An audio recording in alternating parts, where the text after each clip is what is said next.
Aleluya, bienvenidos hermanos en el nombre del Señor. Si trajo su Biblia esta mañana, vamos a Lucas, el capítulo 12. Si tiene su Biblia, abra conmigo. Todos aquellos que nos están viendo en línea esta mañana, Dios les bendiga.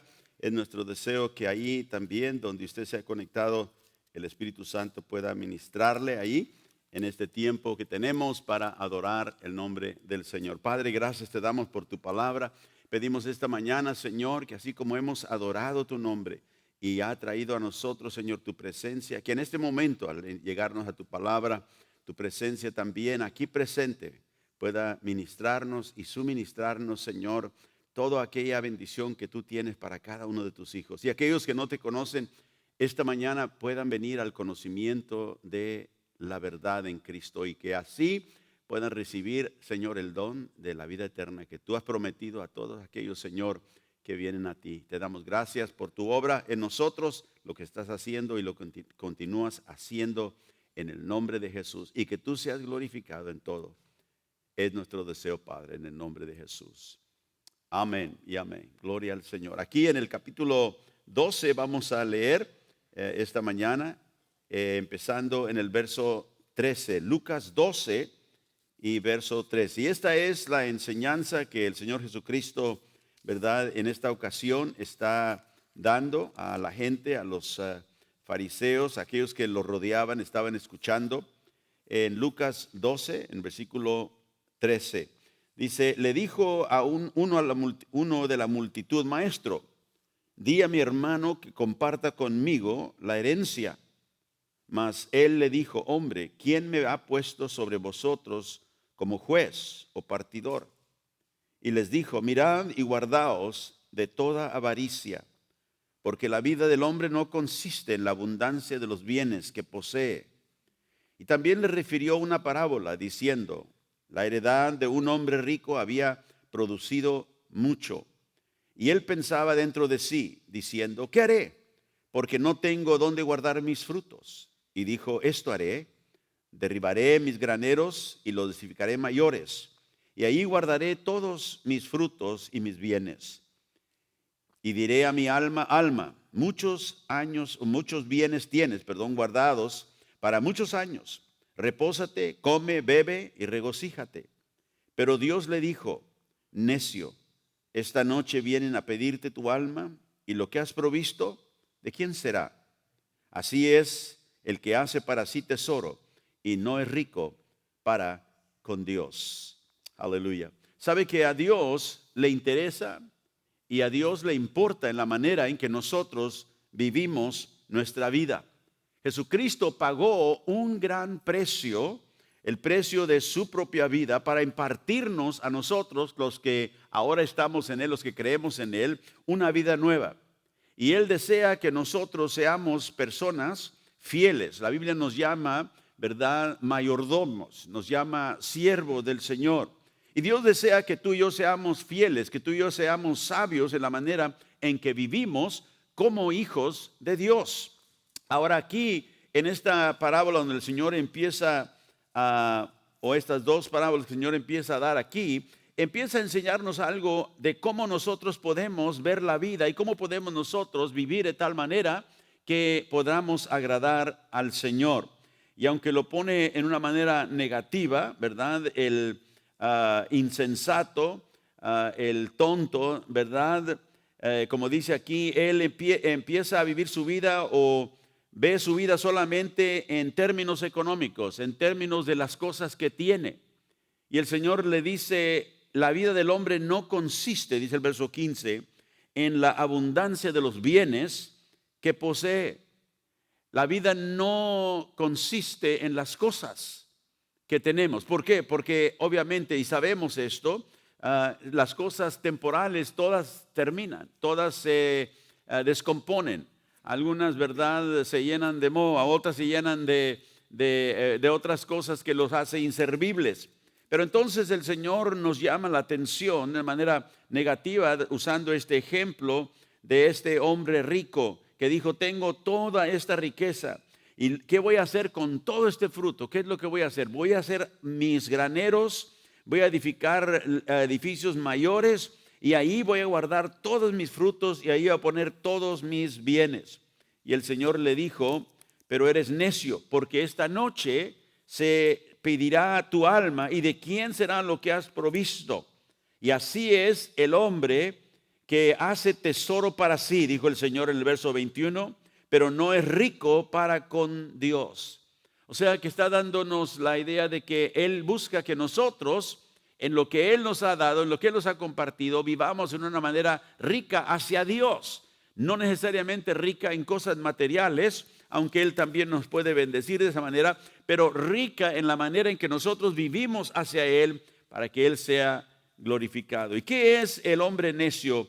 ¿O cómo es esta necedad del hombre que vive su vida de tal manera que solamente es influenciado por los bienes materiales? Bueno, la Biblia nos dice aquí que es un hombre que no piensa en el futuro, no piensa en lo eterno, no necesariamente en el futuro, porque aunque esté pensando el día de mañana me va a faltar bienes y necesito tenerlos, pero no ha priorizado las cosas eternas y vive solamente para la vida terrenal, la vida temporal, la vida que a veces nosotros encontramos, una vida acelerada, sin cuidado de las cosas eternas que realmente tienen significado delante de Dios. El insensato vive la vida acelerada, acumulando cosas, pero sin ningún pensar de las cosas eternas, aquello que verdaderamente vale.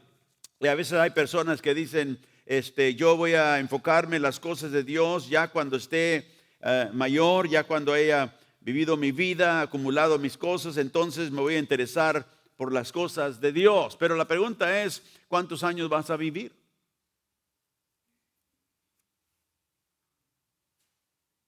¿Quién puede contestar esa pregunta? Ninguno de nosotros. Tenemos deseo de vivir quizá una vida larga para disfrutar de sus hijos y nuestros nietos y bisnietos, pero nadie tiene ninguna seguridad que va a vivir el día de mañana, ni tú ni yo. Entonces, considerando esa pregunta, ¿cuántos años voy a vivir? Podemos ser también necios y poner una cifra y decir voy a vivir hasta este tiempo, pero es arrogancia. La Biblia dice, tú no sabes lo que viene el día de mañana. La vida es como una neblina simplemente, ¿verdad? Pero nosotros a veces, como humanos, pensamos que tenemos el control de nuestro futuro, pero Dios lo tiene. Por eso el Señor le dice aquí, eres necio. ¿Por qué? Porque has preparado todo esto, te has preocupado por las cosas materiales, pero no eres rico para con Dios. Y quizá la pregunta, ¿verdad? El día pasó, pero no debemos nosotros de trabajar y de acumular para cuidar nuestra familia. Cierto, todos nosotros tenemos esa responsabilidad, pero muchas veces, como digo, vivimos una vida acelerada y no tenemos cuidado por las cosas que realmente tienen valor a los ojos de Dios, que son las cosas espirituales. Ahora, el Señor nos llama a vivir una vida también libre, y de una vida que le agrada, pero una vida libre de preocupaciones, de ansiedades.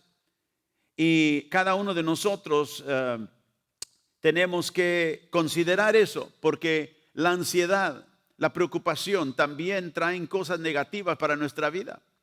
Pueden traer enfermedad. El estrés puede llevarnos a un lugar donde no funcionamos realmente como podemos o debemos. Pero aquí en el versículo 22 sigue diciendo la Biblia, dijo pues, luego dice a sus discípulos. Ahora se concentra específicamente en los discípulos. Y les dice, por tanto os digo, no os afanéis por vuestra vida, qué comeréis, ni por el cuerpo, qué vestiréis.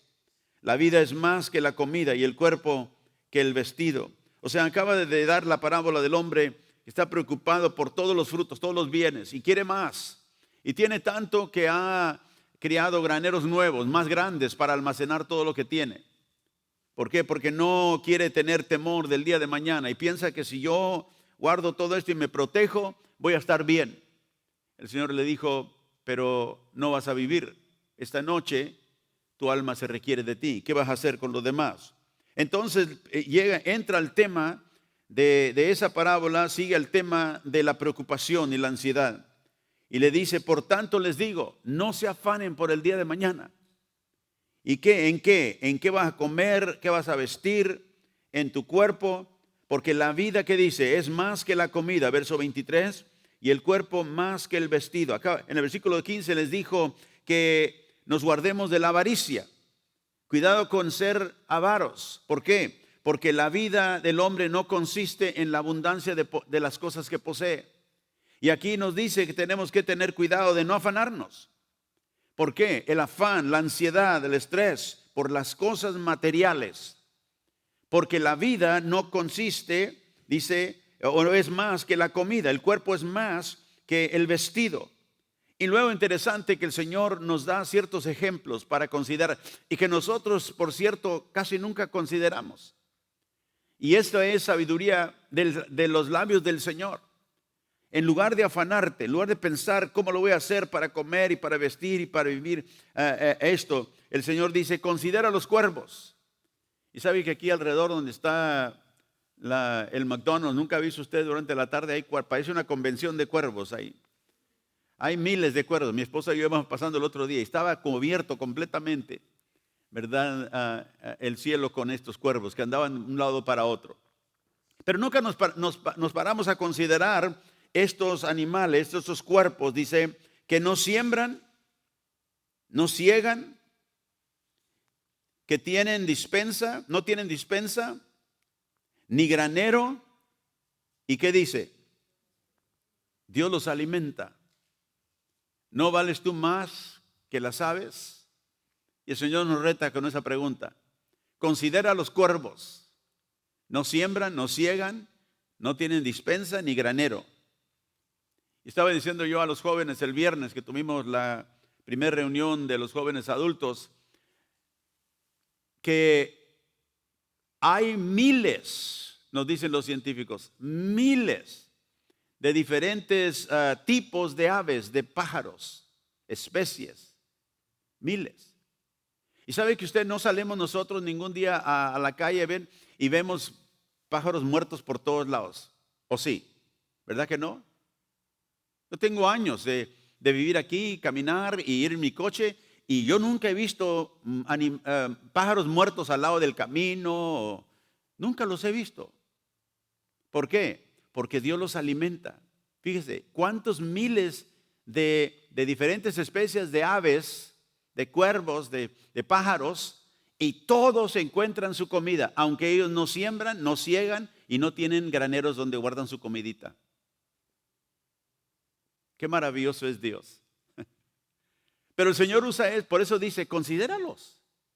Considera los cuervos. ¿No vales tú más que una ave? Verso 25. ¿Y quién de vosotros podrá con afanarse añadir a su estatura un codo? Pues si no podéis ni aún lo que es menos.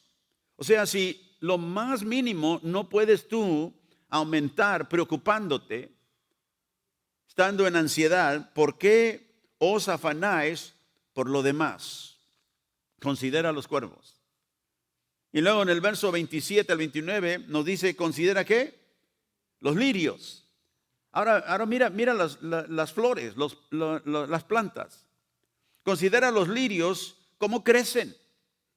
No trabajan ni hilan, mas os digo que ni aun Salomón con toda su gloria se vistió como uno de ellos.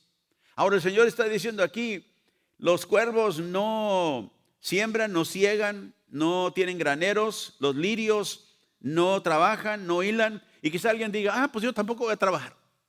No, porque los humanos no fueron diseñados así. Nosotros fuimos diseñados ¿para qué? Para labrar, para trabajar. Y es piadoso proveer trabajando. Pero el Señor nos está dando los ejemplos, que si Dios cuida de aquellos como Él los hizo, los lirios no hilan, no trabajan, sino que ellos crecen por sí, porque Dios los ordenó de esa manera. Ni Salomón, con toda su gloria, dice, se vistió como uno de ellos. Si usted a veces ve los lirios, ve las flores hermosas de colores, diferentes colores, una hermosura tremenda. ¿Cómo es que la naturaleza produce eso? Porque Dios los diseñó de esa manera. Y la Biblia dice aquí, considera también los lirios, verso 28. Y si así viste Dios la hierba que hoy está en el campo y mañana es echada al horno, ¿cuánto más a vosotros, hombres de poca fe? Vosotros pues no os preocupéis por lo que habéis de comer, ni por lo que habéis de beber, ni estés en ansiosa inquietud. Note, considera los cuervos, considera los lirios. Y Dios nos está llamando, porque dije al principio, a Dios le importa cómo vivimos. Y Él quiere que nosotros vivamos libre de ansiedades, de preocupaciones por las cosas del día de mañana. Jesús dijo, hay suficiente mal el día de mañana, no te preocupes hoy.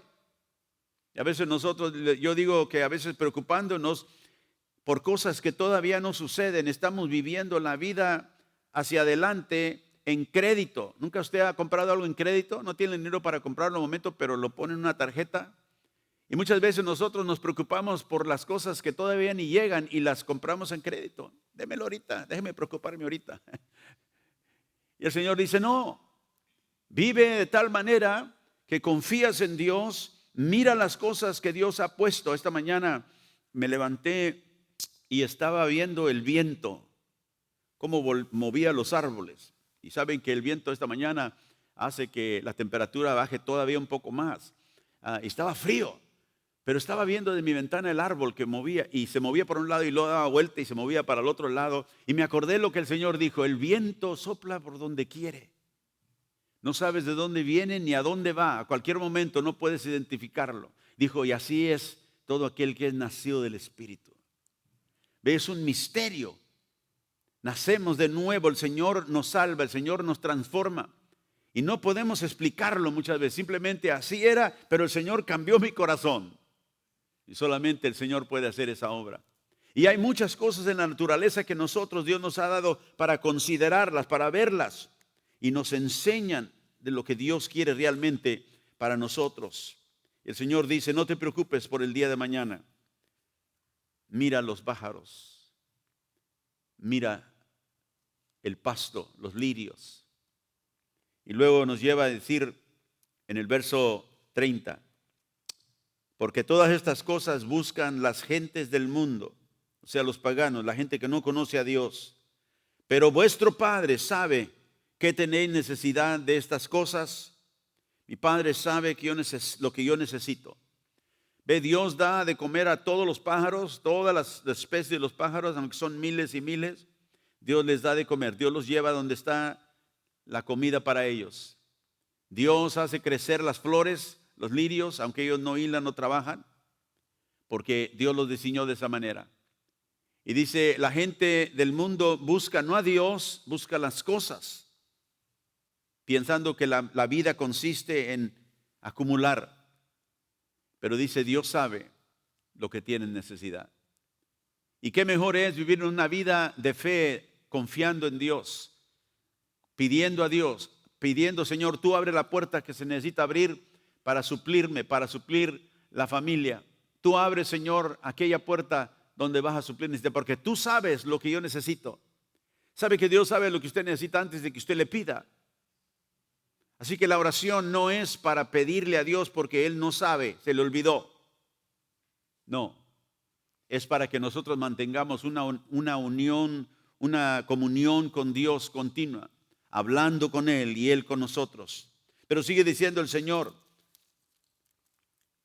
buscad primeramente, el verso 31, buscad el reino de Dios. ¿Qué buscamos? Que Dios el Rey, que el Dios, Cristo el Rey, reine sobre nuestra vida. Es lo que está dando a entender. Busca que el Rey del reino reine sobre tu vida.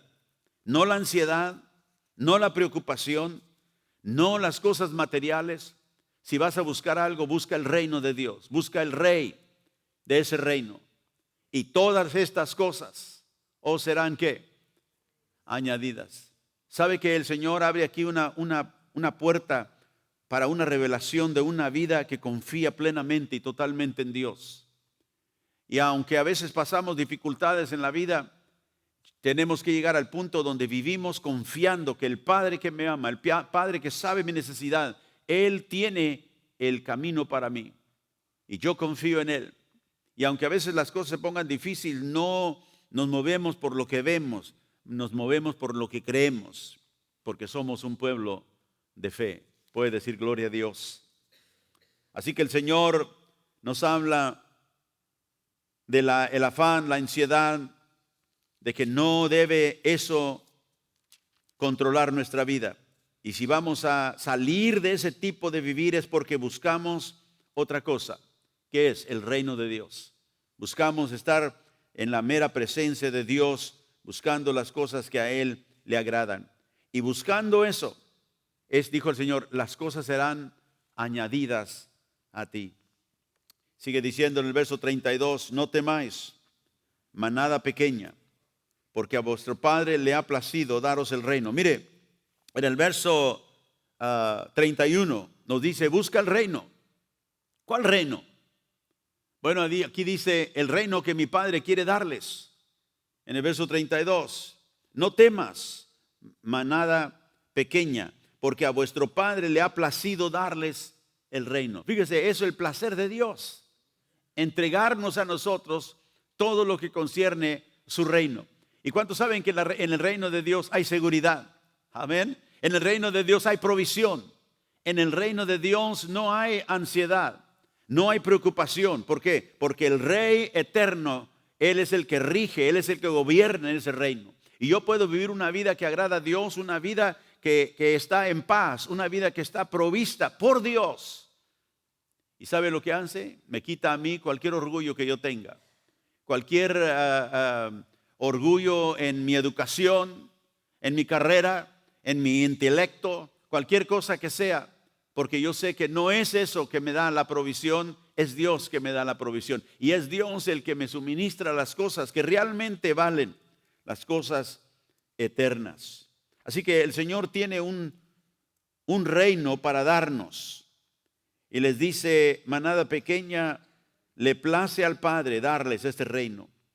Verso 33. Y cuando nosotros hacemos el reino de Dios una prioridad de nuestra vida, este reino todo lo provee, porque por eso el Señor dijo, no te preocupes por mañana. Dice, busca el reino de Dios y todas las cosas serán añadidas. Verso 33. Les dice, vended lo que posees y dad limosna. Ahora nos llama a una vida ¿qué? A una vida que da, a una vida que ya, note que aquí él le acaba de decir, no te preocupes por lo que vas a comer, lo que vas a vestir, no te preocupes, no estés ansioso por el día de mañana. Y el hombre que estaba ansioso, ¿qué hizo? Almacenó todo para el día de mañana. Voy a hacer mis graneros más grandes porque ahí ya tengo lo que necesito, por si acaso algo. Pero no consideró que no iba a vivir para ver todo eso que él había provisto y no iba a disfrutar de él. Pero aquí le dice, no te preocupes por el día de mañana, las cosas que comes. Observa lo que Dios ha creado para darte ejemplo. Los cuervos, los lirios, ¿verdad? Todo el pasto del campo. Y luego llega a este punto y dice, ahora, vende lo que posees y da a otros. El Señor me acaba de decir que no me preocupe por el día de mañana y ahora quieres que me deshaga de las cosas que tengo. No, no dijo dalo todo. Dijo vende y ayuda, da a aquellos. ¿Por qué? Porque no quiere que nosotros vivamos de tal manera que nos apoderamos de las cosas que Dios nos da, porque tenemos temor. ¿Qué voy a hacer mañana? Y dice, háganse bolsas que no se envejecen, tesoro en los cielos que no se agota. Dice, donde el ladrón no llega, ni polilla destruye. O sea, nos está dando una vez más una revelación que tu provisión viene del cielo. No viene de tu trabajo, no viene de tus posibilidades. Por eso la gente dice, es que es mi posibilidad. Bueno, qué bueno, es tu posibilidad, pero Dios hace mucho más de lo posible. Y es algo que puedo testificar en mi vida, que Dios a través de mi vida nunca me ha dejado. En los tiempos difíciles, cuando hemos luchado y no hemos tenido mucho, no hemos tenido nada, Dios siempre llega al tiempo y provee. Aleluya. Siempre. Nunca Dios nos ha dejado. Y cantábamos esta mañana, Señor, siempre conmigo has sido fiel. Eres bueno conmigo. Y por eso no tuve más que dar gloria al Señor y decir gracias, Señor. Y cada que oigo ese canto, el Señor toca mi corazón. de agradecimiento por lo bueno que ha sido conmigo. Pero le dice, no seas tacaño, no seas una persona que ahora tienes y lo voy a guardar todo para mí, para los míos, porque quizá el día de mañana vaya a traer un problema y no vaya a haber.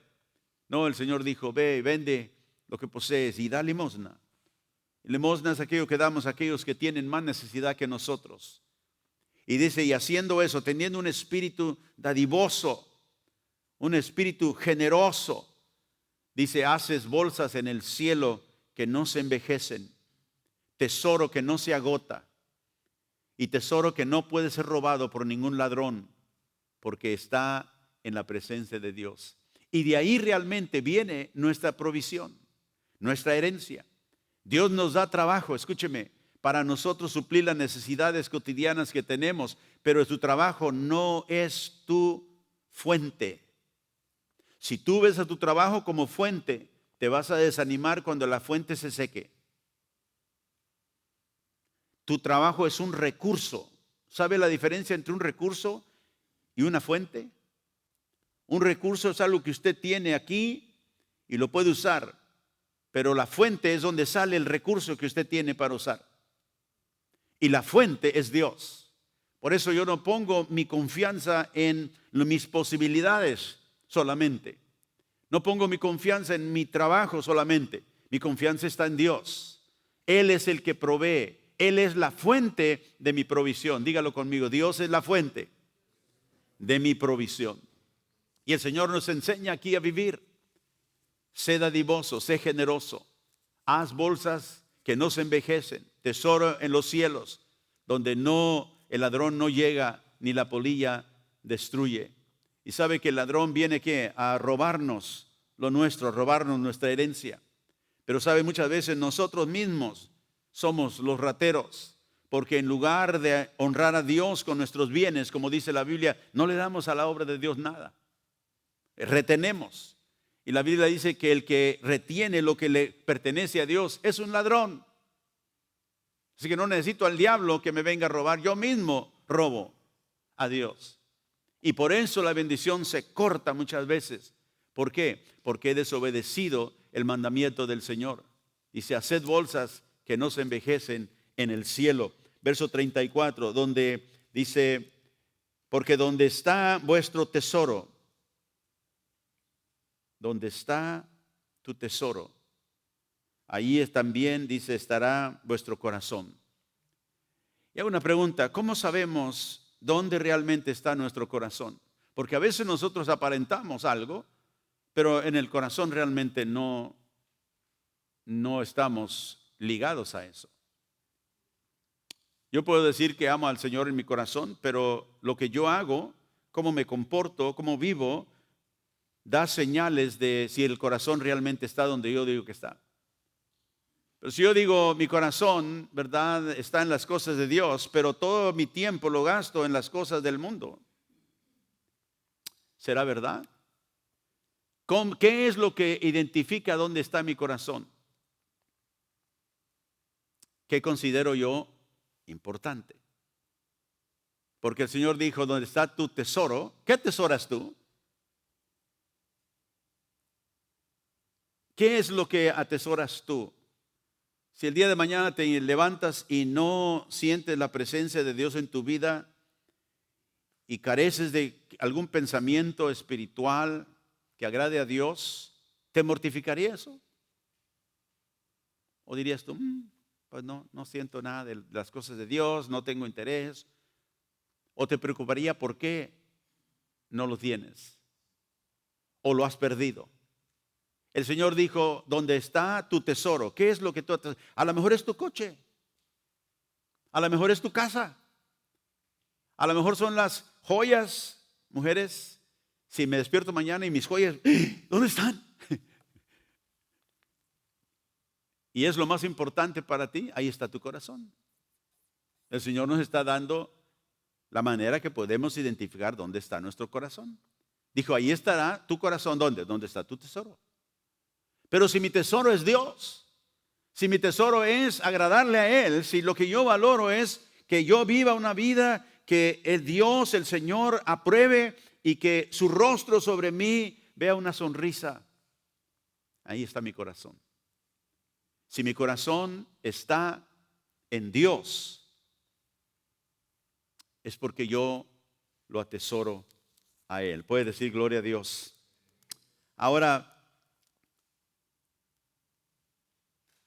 esta manera que el Señor nos está explicando aquí de vivir envuelve fe en las cosas que verdaderamente nosotros atesoramos.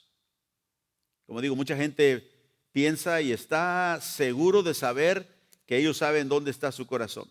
Y espero que tú puedas examinar tu propio corazón. En Proverbios 4, verso 24, y quiero ver algo esto acerca del corazón, ya que el Señor nos habla de ello. Donde está tu corazón, tu tesoro, ahí está tu corazón. El Proverbios 4, verso 23. Gracias, Señor. Proverbios 4, 23.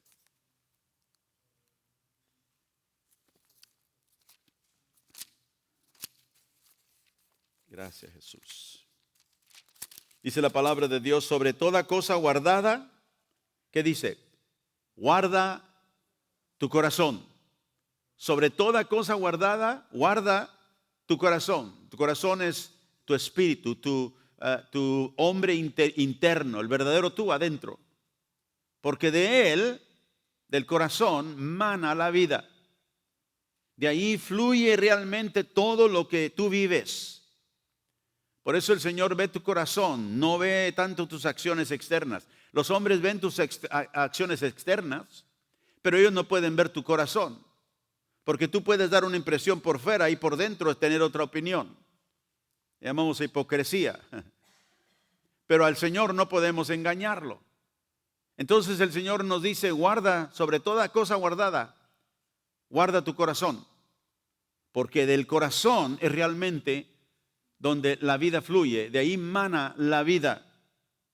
Y luego en Jeremías 17, versos 9 y 10, el profeta Jeremías nos dice, engañoso es el corazón. Guarda tu corazón, porque hay problemas a veces con el corazón, puede engañarte. El corazón es engañoso más que todas las cosas. Mire, sobre todas las cosas, guarda tu corazón, porque el corazón sobre todas las cosas es engañoso. El corazón es engañoso más que todas las cosas y perverso. ¿Quién lo conocerá? ¿De quién puede conocer el corazón? Versículo 10 dice, yo Jehová. Nadie más puede conocer. Ni tú a veces puedes conocer tu propio corazón. Por eso el Señor nos dice que vengamos a Él, traigamos nuestro corazón delante de Él. Yo Jehová, que escudriño la mente y pruebo el corazón, para dar a cada uno según su camino. ¿Ve? De ahí mana el camino, de ahí mana la vida, de ahí fluye todo lo que nosotros vivimos. Podemos decirle a otros que creemos esto, hacemos, pero el corazón de adentro es donde nosotros vivimos. Por eso la Biblia dice, guarda sobre toda cosa tu corazón. Yo, dice, escudriño la mente y pruebo el corazón para dar a cada uno según su camino, según el fruto de sus obras. El corazón es engañoso. Y eso es un concepto muy importante, hermano. Porque todos nosotros, aunque el Señor nos ha dado un nuevo corazón, eso no quiere decir que no tenemos la tendencia todavía, porque vivimos en este cuerpo, vivimos en un mundo caído totalmente, con todo tipo de tentación, que ese corazón no pueda también alejarse o engañarnos. Todos conocemos a gente que busca engañar a otros, o hemos tenido quizá alguna experiencia. Pero usted sabe cuando esa persona está tratando de engañar a alguien. Lo ve, esa persona está tratando de engañar a alguien. Pero lo que esa persona no sabe es que aunque ellos están tratando de engañar a otros, su mismo corazón los está engañando a ellos y no se dan cuenta. Porque ese engaño que ellos tratan de dar a otros, el corazón los está guiando por el camino del engaño y ellos serán engañados. Y a veces la gente se cree bien astuta, engañosa, pero no se dan cuenta que la razón por la cual se quieren engañar a otros es porque ellos mismos en su corazón están engañados. Pero ellos no se creen engañados. Ellos piensan que lo están haciendo y están en control. Pero el Señor nos dice aquí, el corazón no nada más engaña, el corazón es engañoso. No nada más te lleva a engañar a otros, te engaña a ti. Y por eso dice, ¿quién es el que lo conoce? Yo, Jehová, escudriño el corazón. Y por eso, hermanos, con nosotros conocemos al Señor, cuando el Espíritu Santo nos convicta, cuando el Espíritu Santo trae convicción que hemos pecado en contra de Dios, debemos arrepentirnos. Porque Él te está señalando que el corazón te está tratando de llevar por un camino que al fin te vas a arrepentir. Y dice el Señor, yo escudriño el corazón. ¿Qué hacemos entonces sabiendo esta verdad? Lo que David hizo en el Salmo 139, vea conmigo el verso 23, el Salmo 139, versículo 23. David dice, examíname, oh Dios, examíname. A ver, somos prestos, ¿verdad?, para decir, examínalo, Señor. Examínalo, míralo a Él. Y es fácil apuntarle a otro. Y a veces es necesario, pero lo más importante es no examínalo, examíname. Y conoce, David dice, Señor, mi corazón. O sea, mira, Señor, mi vida, mi corazón, examíname, pruébame y conoce mis pensamientos. O sea, David está diciendo, Señor, que los pensamientos de mi corazón te agraden, pero a veces yo ni me doy cuenta si realmente son algo que te agrada. Pruébame. Dos cosas ahí, examíname y pruébame. ¿Y qué le dice? Conoce mi corazón, conoce mis pensamientos. Porque ya leímos en Jeremías, Él, ¿verdad?, escudriña la mente, prueba el corazón y la mente. Pero aquí en el verso 24 dice, y ve y mira si hay en mi camino, si hay en mí camino de perversidad. ¿Por qué David dice, mira mi corazón, Señor, examíname si hay camino de perversidad?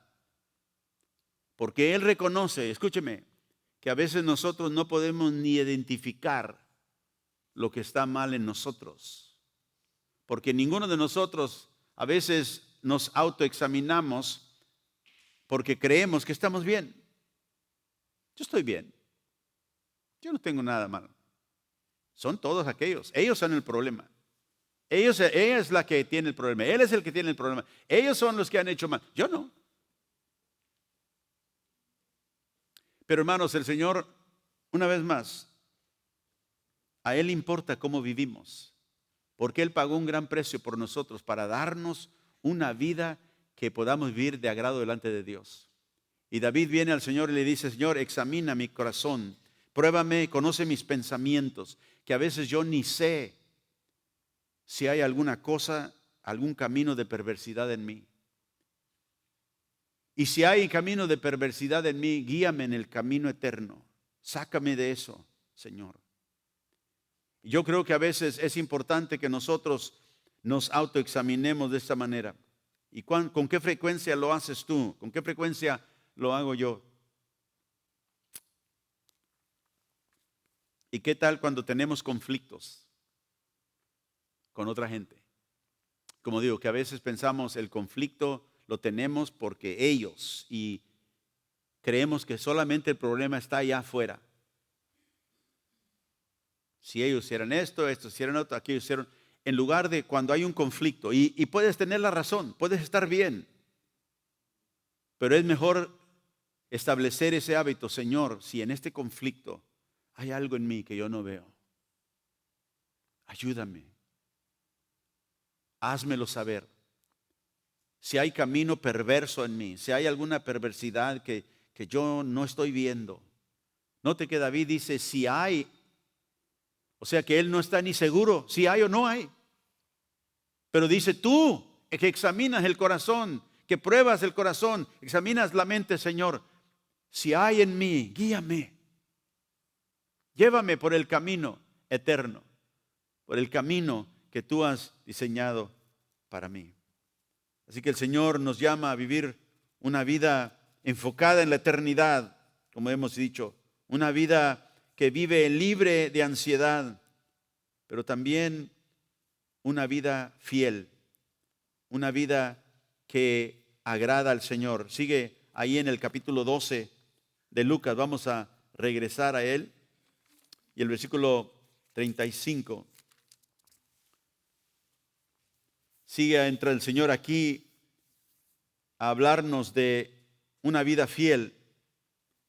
Ya hablamos de una vida no centrada en las cosas temporales, no en la ansiedad, en el estrés del mundo, no buscando las cosas terrenales, sino haciendo tesoro en el cielo. Y ahora nos llama a esta vida de fidelidad, porque todos somos responsables delante de Dios de vivir una vida que un día le vamos a dar cuenta al Señor. Y el Señor sigue diciendo: estén ceñidos vuestros lomos y vuestras lámparas encendidas.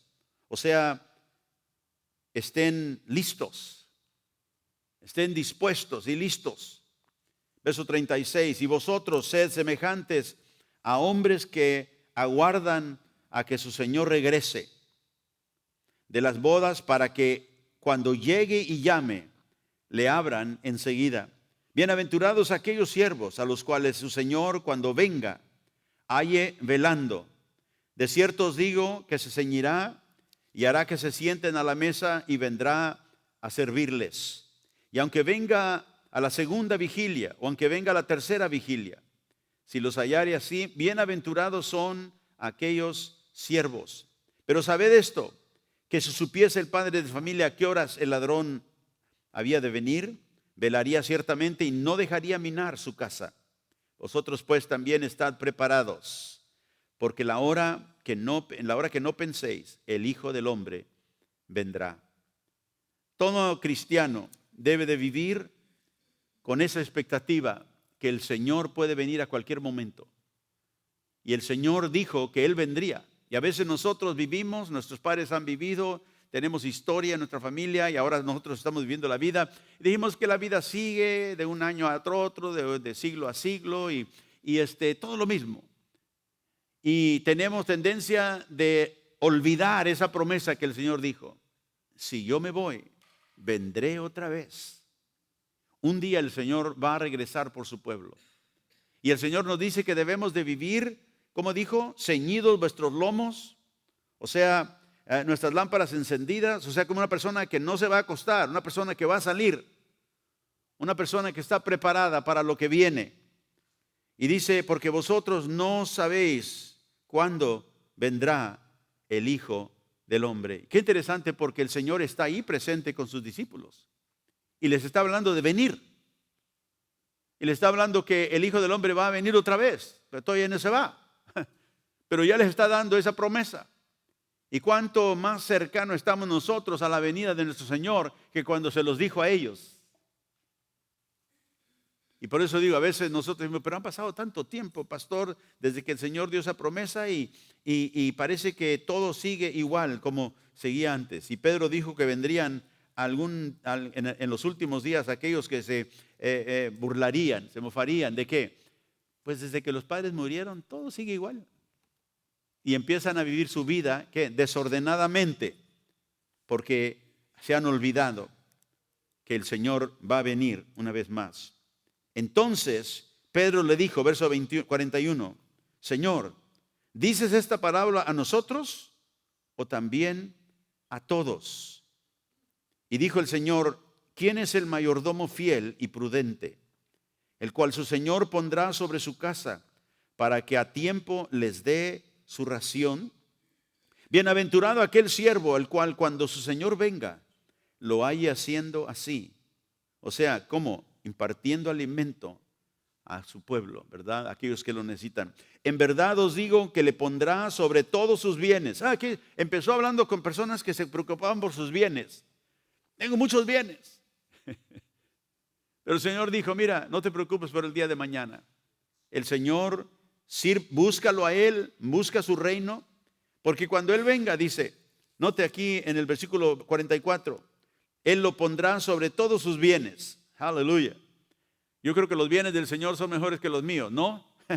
Así que dijo, el Señor te va a capacitar para estar allí y estar sobre sus bienes. Mas si aquel siervo dijere en su corazón, note, mi siervo tarda en venir, y comenzare a golpear a los criados y a las criadas, y a comer y beber y a embriagarse, vendrá el Señor de aquel siervo en día que éste no espera, y a la hora que no sabe, y le castigará duramente, y le pondrá con los infieles. Aquel siervo, que conociendo la voluntad de su Señor, no se preparó, ni hizo conforme a su voluntad, recibirá muchos azotes. Mas el que sin conocerle hizo cosas dignas de azote, será azotado poco, porque a todo aquel a quien se le haya dado mucho, mucho se le demandará, y al que mucho se le haya confiado, más se le pedirá. Aquí el Señor habla de una fidelidad que Dios busca en nosotros. Un siervo que vive la vida que agrada a Dios se ocupa por la voluntad de su Señor. Es lo que está diciendo. El Señor va a regresar. Y aquellos que no realmente en su corazón sirven al Señor, se cansan de las promesas de Dios. Y dicen, bueno, el Señor dijo que vendría, pero ya ha sido casi 2000 años desde que el Señor, ¿verdad?, partió de aquí, dio esa promesa y no ha pasado nada. Y dice, comienza, ¿qué dice? A castigar a sus siervos, ¿verdad? Viene el Señor se demora el Señor, dicen, y ellos empiezan a maltratar, a golpear a sus criados, empiezan a vivir una vida desenfrenada, simplemente comiendo y viviendo y haciendo las cosas que hacen normalmente en el mundo. Se olvidaron de las cosas de Dios, del reino de Dios. Pero el siervo fiel nunca pierde vista de la voluntad de su Señor. Y el Señor nos dijo que ocupáramos hasta que Él viniera.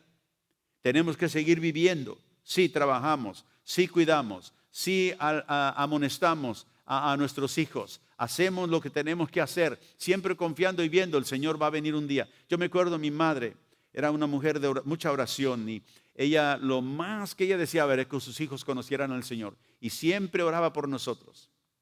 Y me acuerdo que mi madre me decía, hijo, antes de que yo conociera al Señor, me dijo, yo algún día quiero verte conmigo, con el Señor en el cielo. Y tú necesitas acercarse al Señor. Y ella desde niño nos llevaba a la iglesia, y yo me acuerdo de decirle, sí, mamá, sí, y ya sé. Pero ella me seguía insistiendo. Dijo, yo quiero que todos mis hijos, algún día cuando esté con el Señor, estén a mi alrededor. Será el gozo de mi corazón. Y ella oraba por eso. Y ella siempre nos decía, porque el Señor viene pronto. Y yo me acuerdo como joven, oyendo a mi mamá, y decía en mi mente, siempre se predica de eso, que el Señor viene, el Señor viene, el Señor viene. Y yo tenía, que no sé, 16 años, yo creo 15 años, 16 años. Pero ella nos seguía insistiendo, porque el Señor viene, porque el Señor viene. Y ella no vivió para ver la venida del Señor, pero le pasó algo mejor. Ella ya está con el Señor. Nosotros todavía lo estamos esperando aquí. Pero el Señor dijo que estuviéramos envueltos, dice, buscando hacer la voluntad de nuestro Señor. Y luego dijo, y el que no la hace. Y aquí nos da una indicación, porque a veces personas dicen, pero pastor, la persona que es realmente ha sido una persona mala, que quizá da como un Hitler, ¿verdad? Un Idi Amin, personas que han matado millones de gente. ¿Cómo es que ellos van a recibir el mismo castigo que una persona, ¿verdad?, que nunca hizo esas cosas? Y aunque se pierda esa persona y va al infierno. Le dije, mira, la Biblia nos dice que hay ciertos diferentes niveles del castigo que Dios va a dar. Y aquí es una de ellas.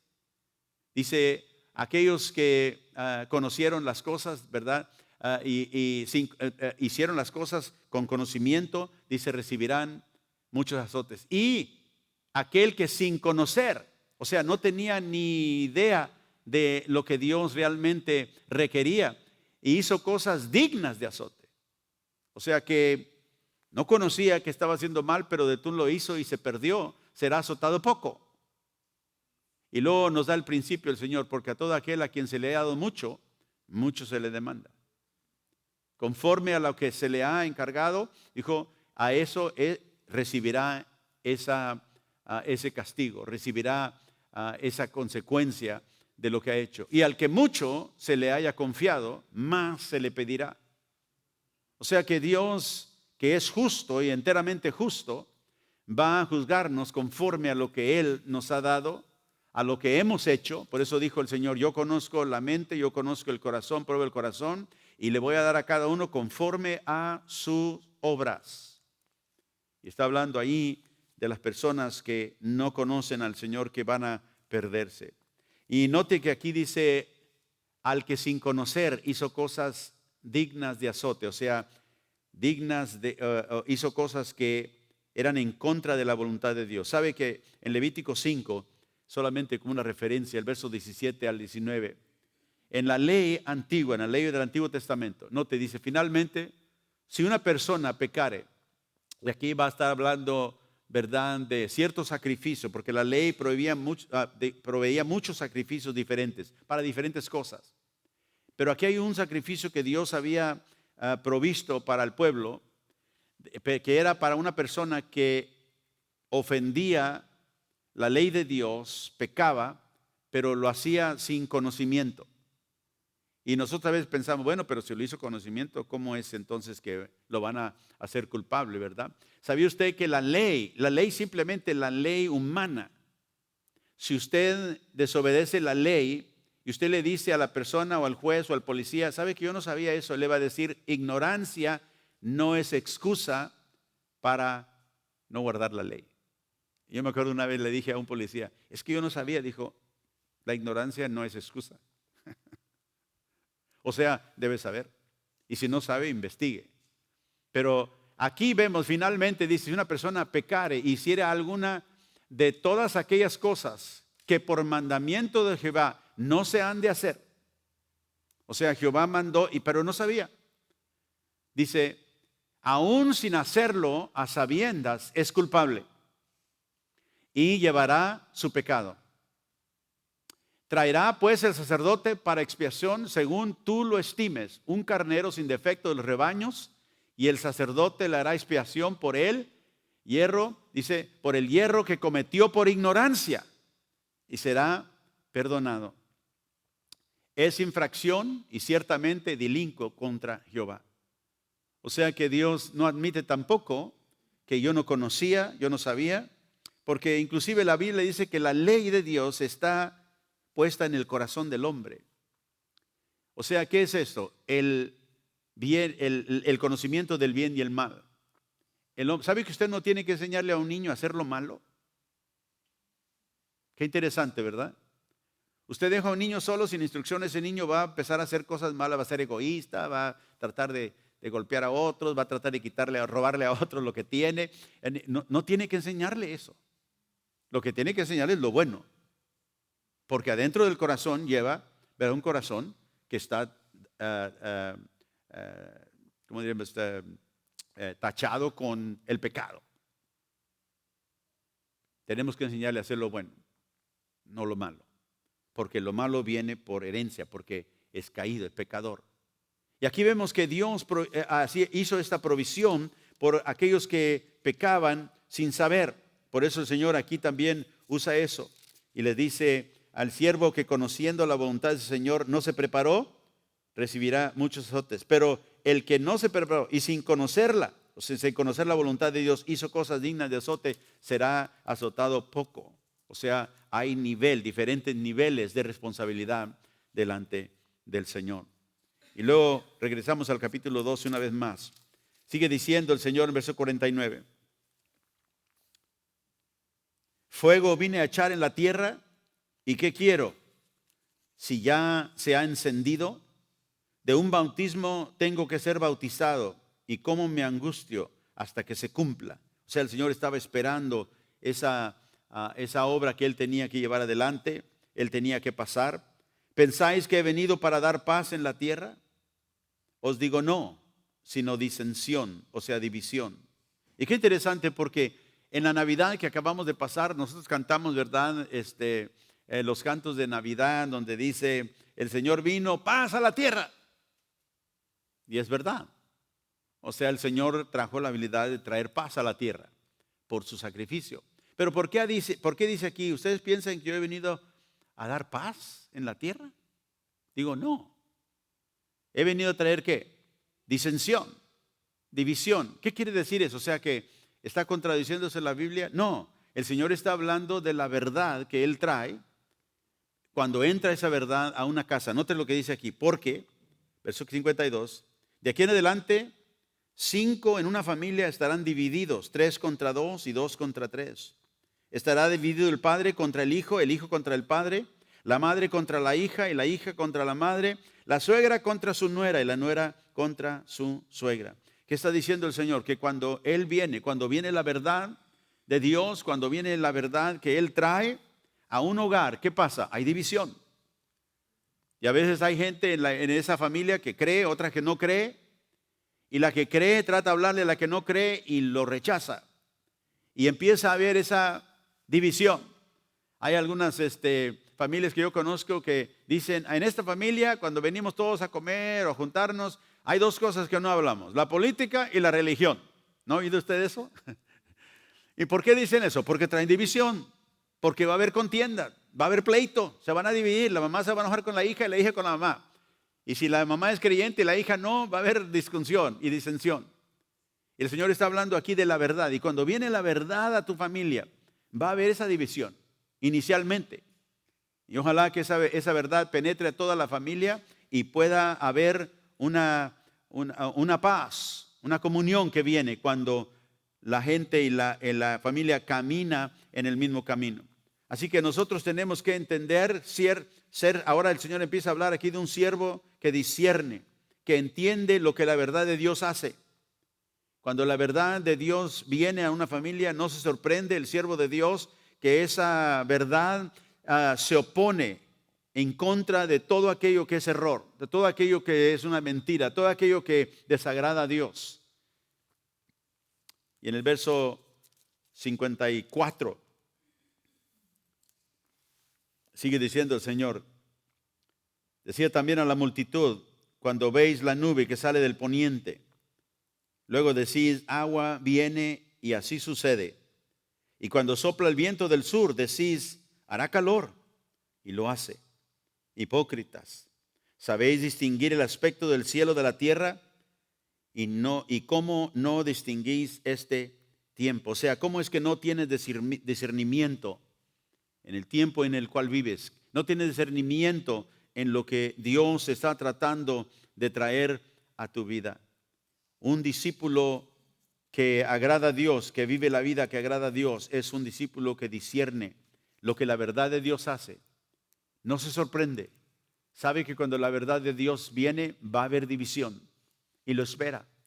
Y sabe que eso pasa. Discierne el tiempo en el cual vive. El tiempo donde mucha gente no quiere oír las cosas de Dios. Rechazan las cosas de Dios. Pablo le dijo esto a Timoteo.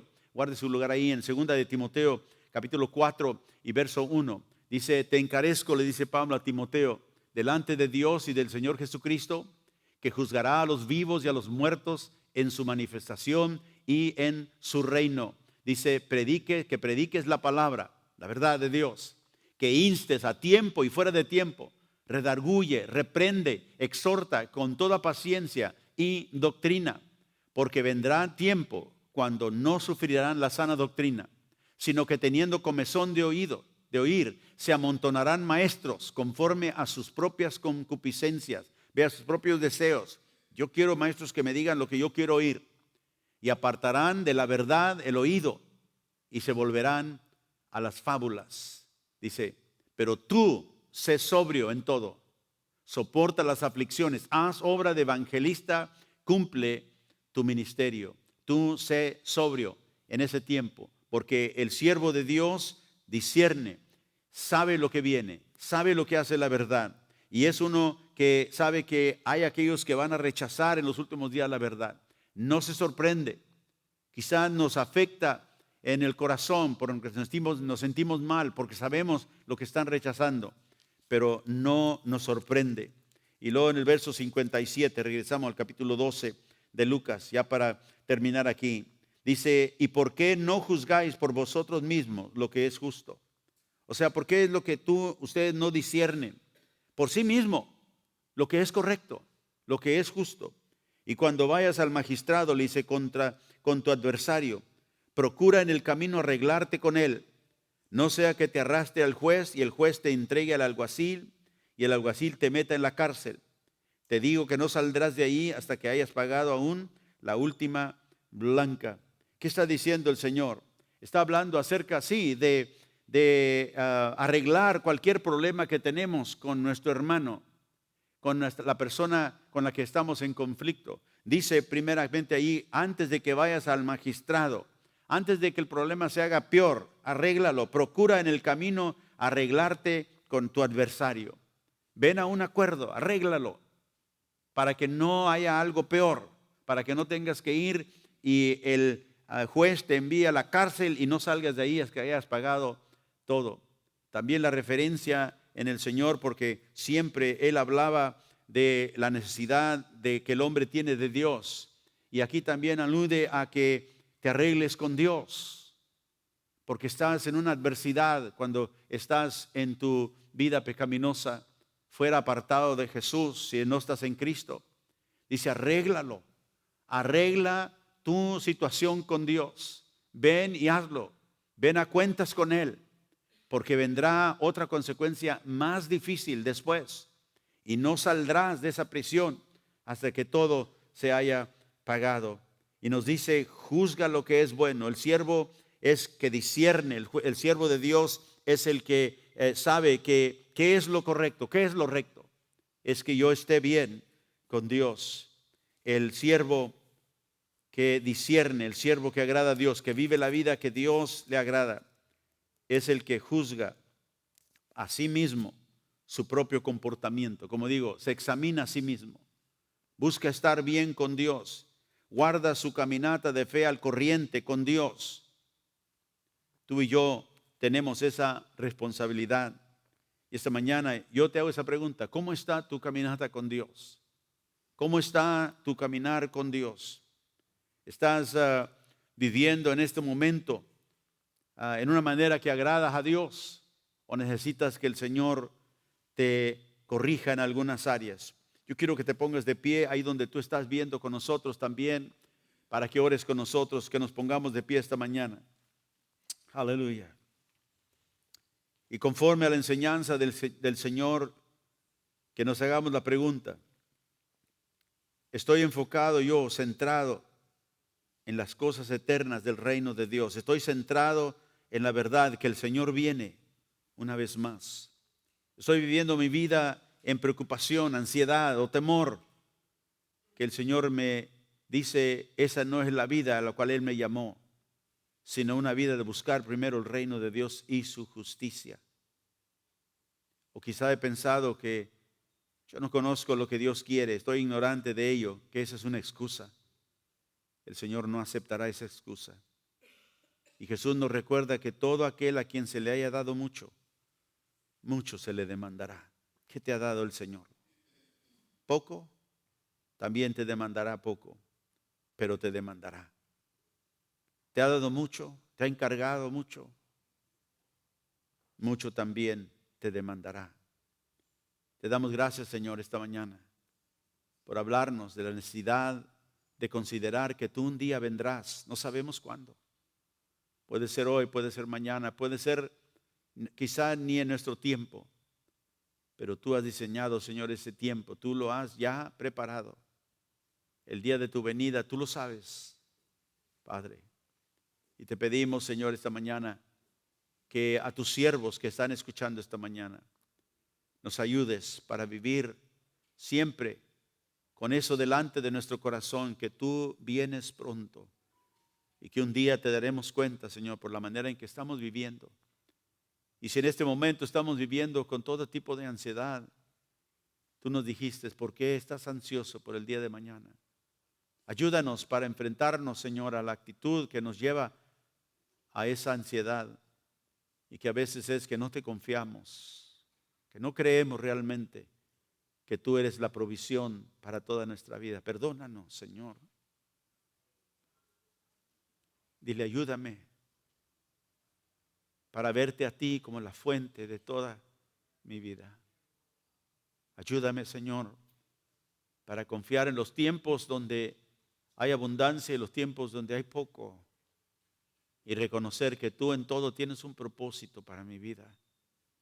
Señor, entrego todo delante de ti esta mañana. Y te doy gracias porque la sangre de Cristo nos limpia de todo pecado.